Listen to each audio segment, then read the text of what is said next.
Assalamualaikum warahmatullahi wabarakatuh. Apa kabar sobat sekalian? Semoga baik-baik saja. Jumpa lagi di channel Rahmat Menuni. Kali ini kita akan membahas berita hangat dan masih hangat diperbincangkan, yaitu tentang gugatan dugaan ijazah palsu Presiden Joko Widodo ya. Dan memang pada kesempatan kemarin ya tidak datang ya, tidak hadir Presiden Jokowi dan diwakili oleh kuasa hukum ya, jaksa negara ya. Jaksa pengacara negara yang seharusnya ya tidak mempunyai legal standing ya. Dan kuasa hukum Bambang Trimulyono yaitu Bang Egy Sujana sudah meminta ya untuk Jokowi untuk kesempatan selanjutnya ya untuk hadir ya. Ini sesuai yang dilansir oleh Detik News. Langsung saja kita baca dan kita ulas ya. Egy Sujana minta Jokowi hadir di sidang gugatan dugaan ijazah palsu. Jakarta, Egy Sujana meminta Presiden Joko Widodo menghadiri langsung sidang gugatan dugaan ijazah palsu. Egy merupakan kuasa hukum dari Bambang Trimulyono, penggugat ijazah Jokowi.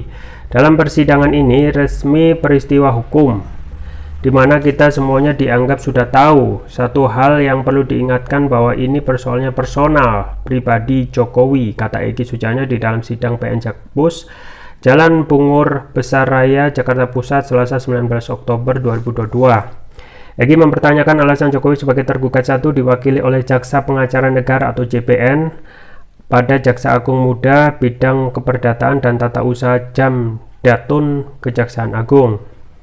Mengapa diwakili kejaksaan? Kejaksaan kan pengacara negara, jadi tolong diberitahu ini perdata, kata Egy. Sementara itu, Ketua Majelis Hakim Heneng Pujadi mengatakan semua pihak baik penggugat maupun tergugat berhak diwakili oleh kuasa hukumnya. Hakim pun mempertanyakan alasan penggugat tidak hadir dalam persidangan. Egy mengatakan kliennya tidak hadir dalam sidang gugatan ijazah Jokowi karena ditahan dalam kasus dugaan penistaan agama dan ujaran kebencian. Egy Sujana lalu mempersoalkan ketidakhadiran Jokowi selaku tergugat satu secara langsung. Ini urusannya dengan pribadi Jokowi, diduga ijazah palsu. Jadi dengan hormat kecermatan majelis dalam panggilan ke depan itu Presiden Jokowi atau saudara Jokowi itu harus hadir. Dia kenapa tidak hadir? Kalau dia memang tidak ada kepalsuan ya hadir dong, tutur Egy. Egy meminta agar Jokowi membuktikan ijazah SD, SMP, dan SMA-nya asli. Egy juga menyoroti pihak JPN yang ditunjuk Kejagung belum menerima surat kuasa khusus terkait dugaan ijazah Jokowi. Oleh karena itulah saya tidak bermaksud berbicara lebih jauh, tapi saya kecewa. Padahal sudah 2 kali saya menggugat Pak Jokowi, kok nggak datang, kok nggak gentle, kok nggak berani datang, tanyanya. Tolong diingatkan kalau minggu depan Jokowi tidak hadir secara personal itu dipastikan. Saya minta putusan yang jelas bahwa dipastikan ijazahnya palsu karena nggak berani datang. Nanti ada lagi jawaban dari majelis, wah pengadilan tidak berwenang. Wah, saya minta rakyat langsung mengadili, tuturnya. Pernyataan Egy Sujana itu lalu disambut riuh oleh pengunjung sidang yang memenuhi ruangan. Pengunjung sidang juga ada yang meneriakan agar Presiden Jokowi menghadiri persidangan secara langsung. Diketahui sebelumnya gugatan yang dilayangkan Bambang itu terkait dengan tudingan ijazah palsu yang digunakan saat mendaftarkan pemilihan presiden pada periode 2019 sampai 2024. Gugatan itu didaftarkan pada Senin 3 Oktober. Dilansir SIPP PN Jakarta Pusat Senin 3 Oktober, gugatan itu dilayangkan oleh Bambang Trimulyono. Gugatan tersebut didaftarkan dengan klarifikasi perkara dalam perbuatan melawan hukum. Gugatan terregister dengan nomor perkara 592-PDT-G-2022 PN JKT PST. Dalam gugatan ini Bambang menggandeng Ahmad Kosinudin sebagai penasihat hukum. Adapun para tergugatnya adalah tergugat 1 Presiden Jokowi, tergugat 2 Komisi Pemilihan Umum KPU, dan tergugat 3 Majelis Permusyawaratan Rakyat MPR, serta tergugat 4 Kementerian Pendidikan, Kebudayaan, Riset dan Teknologi Kemenristek Dikti. Berikut ini petitumnya ya. Jadi ini kesimpulan gugatannya. 1. Menerima dan mengabulkan gugatan penggugat untuk seluruhnya. 2. Menyatakan tergugat 1 telah melakukan perbuatan melawan hukum berupa membuat keterangan tidak benar dan atau memberikan dokumen palsu berupa ijazah bukti kelulusan sekolah dasar SD Sekolah menengah pertama SME dan sekolah menengah atas SMA atas nama Joko Widodo. 3. Menyatakan tergugat 1 telah melakukan perbuatan melawan hukum berupa menyerahkan dokumen ijazah yang berisi keterangan yang tidak benar dan atau memberikan dokumen palsu sebagai kelengkapan persyaratan pencalonan tergugat 1 untuk memenuhi ketentuan pasal 9 ayat 1 huruf R PER KPU nomor 22 tahun 2018 untuk digunakan sebagai proses pemilihan presiden dan wakil presiden periode 2019 sampai 2024 ya. Ya sobat sekalian, jadi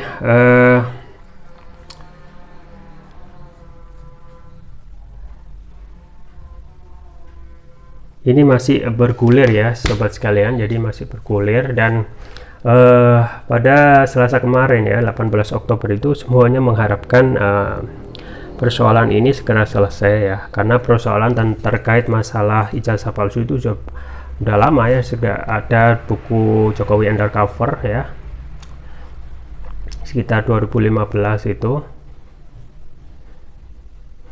dan apa namanya, saat itu ya Bambang Trimulyono Bambang Trimulyono juga sempat diduga melakukan pelanggaran ya, dan sempat dipenjara selama kurang lebih berapa tahun ya. Nah itu Bambang Trimulyono sampaikan di media. Nah sekarang apa yang dilakukan Bambang Trimulyono itu sudah benar ya, melalui kanal pengadilan untuk memberikan kepastian hukum terkait apa namanya dugaan ijazah palsu ya. Yang sedari awal ya kita harapkan ini segera selesai ya dengan kehadiran Presiden Jokowi sebagai tergugat 1. Jadi ini tidak main-main ya. Jadi ini tidak main-main, karena ini tidak hanya berkaitan dengan gugatan Bambang Trimulyono saja, tetapi bagaimana negara itu apa namanya menentukan status tentang Presiden Jokowi terkait ijazah palsu. Kalau ijazah palsu berarti ini juga terkait dengan tergugat 2 ya, KPU terkait pencapresan 2019 dan 2004. Berarti kurang lebih tidak sah ya kan, karena kalau terbukti nanti ijazahnya palsu. Dan juga tentu saja berimplikasi ya bisa untuk pembatalan ya. Dalam hal ini MPR misalnya mengadakan sidang istimewa untuk apa namanya memberhentikan ya, sesuai pasal 7 itu. Nah apa yang saat ini terjadi memang sudah bisa diprediksi ya, karena seharusnya ya dalam hal ini Presiden sebagai apa namanya orang tertinggi yang harusnya juga taat kepada hukum harus memberi contoh gitu ya, taat kepada hukum ya. Jadi tidak hanya lip service semata, misalnya equality before the law, misalnya semua semua orang itu kedudukan sama di muka hukum ya, baik itu presiden, menteri, MPR, DPR, dan semuanya itu sama ketika mereka itu dalam statusnya dalam hukum ya, mereka sama. Artinya ketika ada gugatan seperti ini ya harusnya datang supaya cepat selesai masalah ini gitu ya. Nah ini juga yang disayangkan oleh kuasa hukum dari Bambang Tri ya, Bambang Trimulyono dan yaitu Egy Sujana dan juga siapa, Ahmad Kosinudin ya, yang menyayangkan untuk karena tidak datang gitu ya. Nah di lain pihak ya, pada saat ada reuni ya jauh-jauh sana di UGM itu bisa dihadiri oleh Presiden. Kenapa untuk pengadilan negeri yang jaraknya hanya dekat itu tidak dihadiri gitu ya. Nah ini permasalahan bangsa ini yaitu tentang equality before the law ya. Jangan sampai kondisi hukum kita yang sudah carut marut ya, yang apa namanya opininya sudah terkirim bahwasanya itu hukum hanya tajam di bawah dan tumpul ke atas gitu ya. Alangkah baiknya dari kita itu sedari awal dengan kondisi sekarang itu dari puncak pimpinan yaitu Presiden itu memberikan contoh yang baik dalam penegakan hukum ya. Makanya apa yang dilakukan Bambang Tri ini suatu hal yang baik juga untuk Presiden ya, Kenapa? Karena sedari awal ini kan tuntutan sudah lama, 2015 ya. Bambang Tri juga 2015 kalau nggak salah sempat ditahan karena melakukan tindakan hoax ya. Nah itu tindakan yang tidak sesuai kanalnya ya. Nah sekarang sudah kanalnya malah dipersekusi ya. Sekarang ditahan dengan dugaan penodaan agama pasal 156A KUHP ya, tentang video mubalah dengan Gus Nur. Nah ini juga persoalan ya. Padahal perma ya ada aturan yang ketika perkara pidana dan perkara perdata itu berhimpitan, maka perkara pidana itu ditangguhkan dahulu ya sampai perkara perdata itu selesai gitu ya. Dalam ini kan bisa ya ditangguhkan dulu ya untuk perkara pidana, jadi Bambang Tri bisa dihadirkan ya, kemudian juga yang tergugat satu yaitu Presiden Joko Widodo itu bisa dihadirkan agar segera menyelesaikan persoalan gitu ya, supaya ini juga membersihkan nama baik Presiden Jokowi agar tidak berlarut-larut ya. Ini juga hal yang kurang tanda kutip memalukan kalau kita masih Presiden digugat tentang ijazah palsu ya. Nah ada beberapa contoh juga kalau nggak salah anggota DPR itu yang digugat terkait ijazah palsu ya, seketika itu langsung berhenti gitu ya. Itu bisa dicari di berita online gitu ya. Nah ini contoh yang baik. Nah apalagi kita yang beririsan langsung dengan presiden yang seharusnya menjadi panglima dalam penegakan hukum, yang sekarang kita ketahui ya marwahnya itu kurang lebih ya turun ya dengan adanya kasus ya. Nah ini ditunda ya 31 Oktober ya, dan diharapkan Bapak Jokowi ya bisa hadir ya untuk menghadiri pengadilan ya.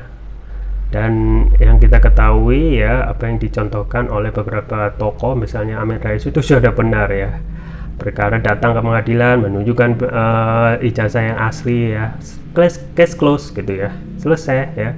Kalaupun nanti benar-benar dalam hal ini gugatan Bambang Tri itu menang ya, berarti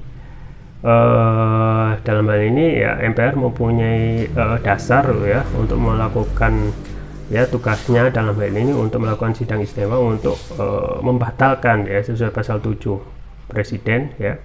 Dan kalaupun kalah ya berarti itu juga keputusan pengadilan yang juga harus dijalankan. Artinya untuk kedepannya setelah proses putusan pengadilan perdata ini ada ya, tidak boleh lagi ada tuntutan terkait skandal ijazah palsu ya.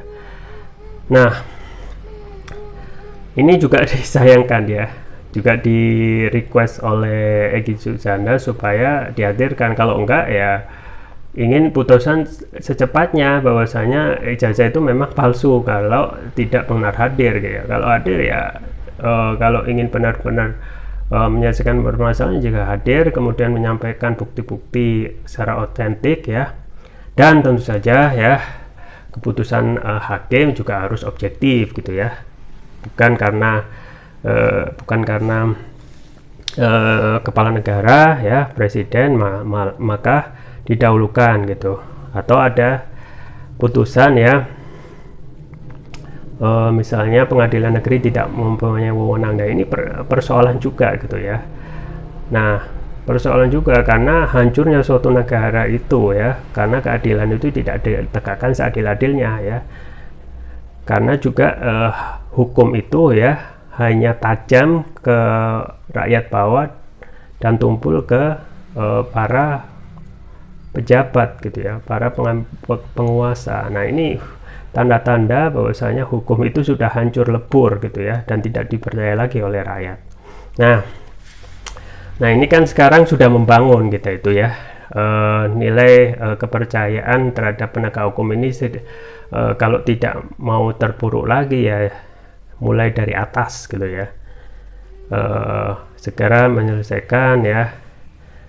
Karena apa yang disampaikan misalnya kemarin sempat mengumpulkan pejabat Polri, itu yang disampaikan ya juga hal yang sifatnya penegakan hukum ya. Misalnya polisi harus menaati peraturan dan peraturannya itu antara lain tidak boleh bermewah-mewahan ya, segera menyelesaikan setiap perkara tanpa ada tanpa ada memibak dan sifatnya berkeadilan. Nah, ini ditunggu ya. Dan ini tentu saja ditunggu oleh kuasa hukum yaitu Egy Sujana dan juga Bambang Tri ya, dan juga kalaupun selesai ya, ini tentu saja akan memberikan dampak positif ya buat hukum ya, bahwasanya kalaupun hadir itu meskipun sederhana itu akan memberikan